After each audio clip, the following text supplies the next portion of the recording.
All right, so I just watched the latest episode of Peacemaker, and I gotta tell you, although I don't think this was the best episode of the season so far, I thought it did a really good job of setting us up for what we're going to have come the second half of this season. And so, from the start of the show, I thought the pacing was just really well done.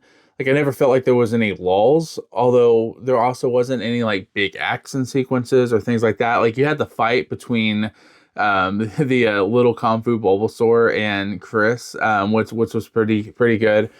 But ultimately, this show just set up a lot of context for what we're going to get in season two, and I thought it was really well done.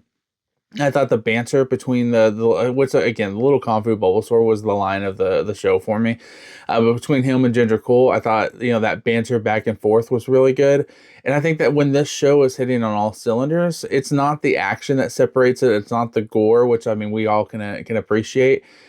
It's the dialogue and the banter between these characters, and the riffing between these characters, and that's like James Gunn's strong suit, right? Like Guardians of the Galaxy was the same way. Like Guardians of the Galaxy, all three movies were great, but where it was really like hitting for me was the dialogue between the characters, and the shorthand and things like that between the characters. And so I thought that that was really well done in this episode. So I do think that again, it's set up for what is to come. So it didn't answer a lot of questions for us, but it did set up some ideas and some context of what we're going to get. I will say there was a couple of things that did kind of answer. So like, how did Chris and his family come across the door to this multiverse?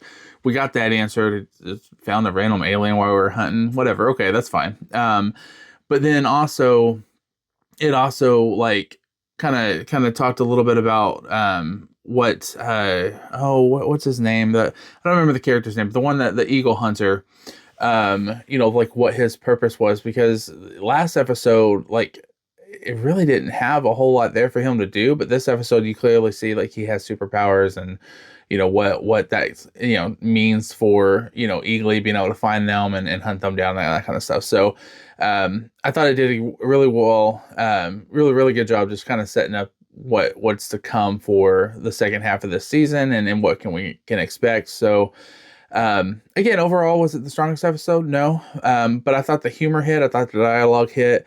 I would say the only thing I didn't care for, there were kind of two things all summed into one. So it was the hardcore thing. Like, again, her fighting, like wanting to punish herself for everything. Like, I don't know. Like, I'm a little bit over that. Like, I feel like we could progress her story arc just a little bit more. So when it finally cut back to her and she's in another like back alley brawl, um, I'm not gonna lie, I kind of like rolled my eyes a little bit.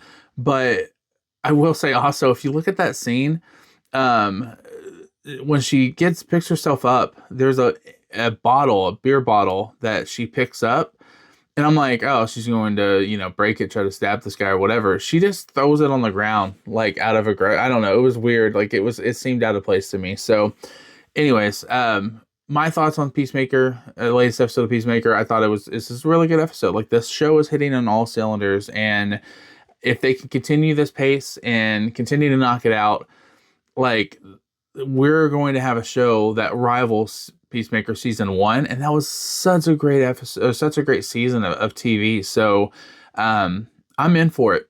Let's continue to see what happens in this world of Peacemaker.